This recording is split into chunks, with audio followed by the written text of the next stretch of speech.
Hi folks, with burning season coming up shortly, I'm working on getting my chimneys and my stoves ready to go for burning firewood. And one of the things that I'm working on here, I know I've done other videos on this in the past, so I'm not going to go through the whole chimney cleaning and the wood stove prep. Even I had one where I changed the panel, the insulation panel on top.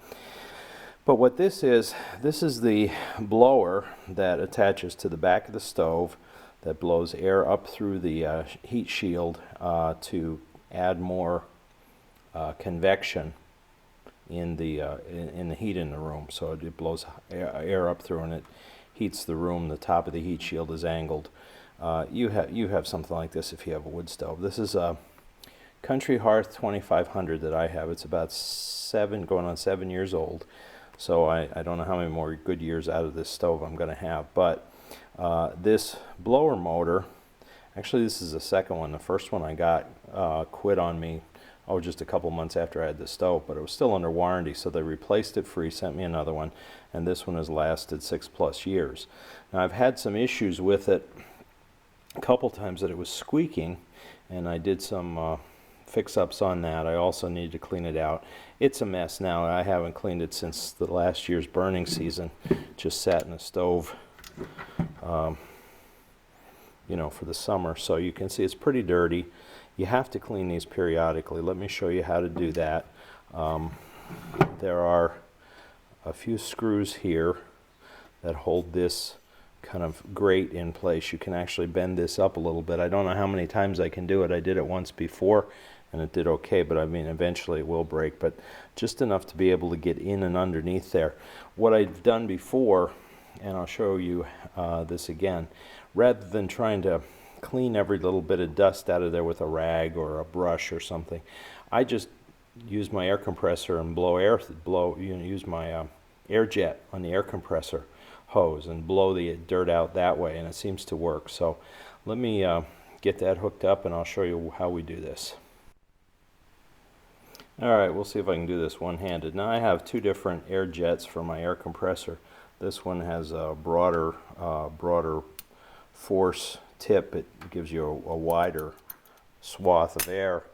And then, then I also have this one that's more of a pinpoint trigger operated one. So that's for like getting into smaller places. So what I've done is I've opened this up now. 4 screws, 1 on each side and 2 on the back here. And I've wiped a little bit what I can. I think I got stuff loose. So the next thing then is to just do this.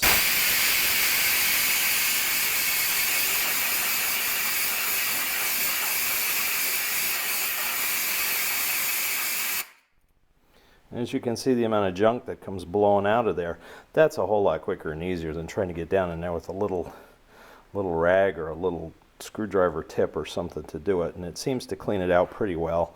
I'll probably do a bit more of this, and then I'll also use the fine point to see if I can get in.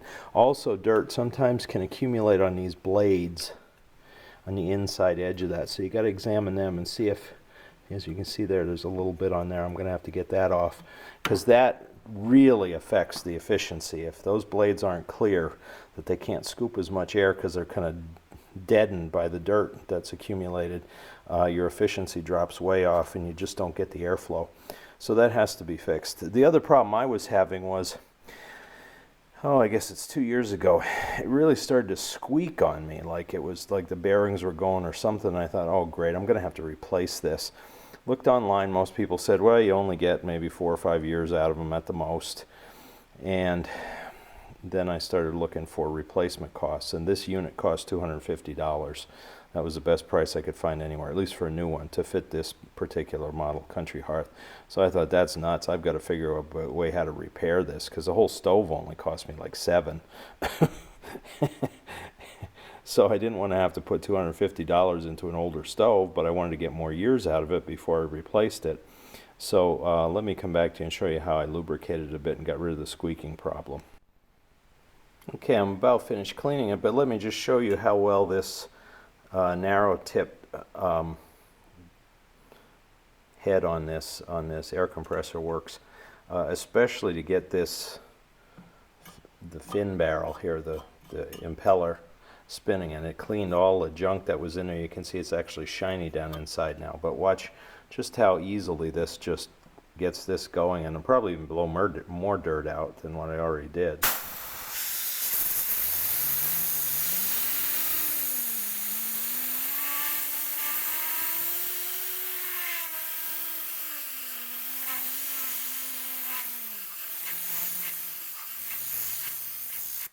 Okay, I'm running out of air again, but you can see that. Now the other thing, let me just set this down here.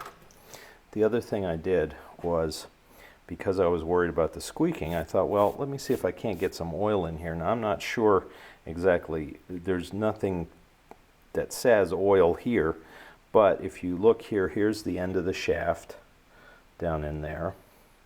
So I put a little drop oil there, and over in here, you can see where it spins in the armature here.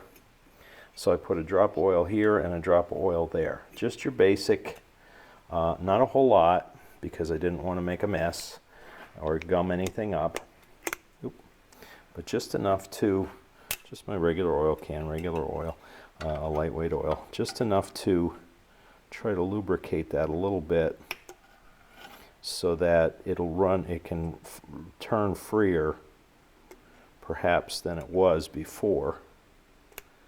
Might not be the brightest thing in the world, but it got me 2 more years use out of this thing when I was really squeaking badly. And I thought, well, that's it, I'm done. So let me just spin this around a little bit here to get the oil moved around. And then I'll close this up and I'll plug it in and we'll test it and see if it's ready to go. Alright, we're back together and I'm ready to turn it on and show you. Now, I know I shouldn't have to do this for anybody who lives out in the country, because everybody has common sense who does. You wouldn't survive if you didn't. But obviously you never ever work on anything electrical while it's plugged in. As you saw before when I was working on this to clean it and taking it apart, it was unplugged. There was no power there. There was no danger. So now I'm ready to turn it on.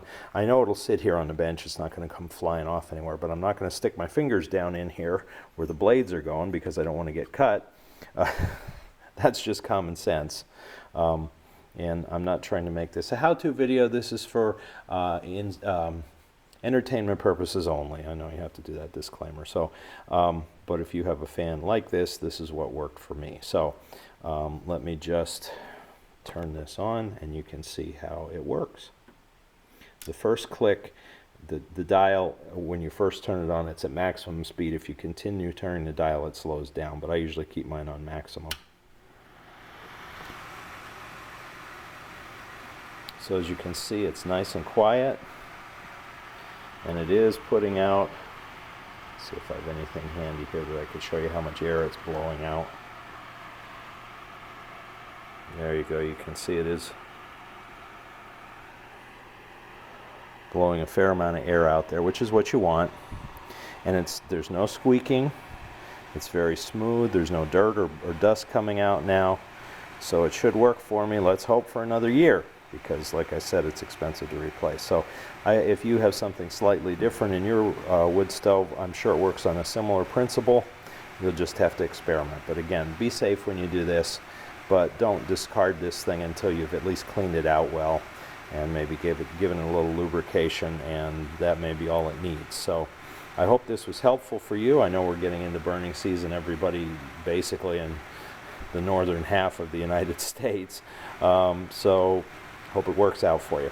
Thank you for watching, and please subscribe to our channel if you haven't, and hit the notifications bell so that we can let you know when we post more videos of country living on a shoestring. Thanks again.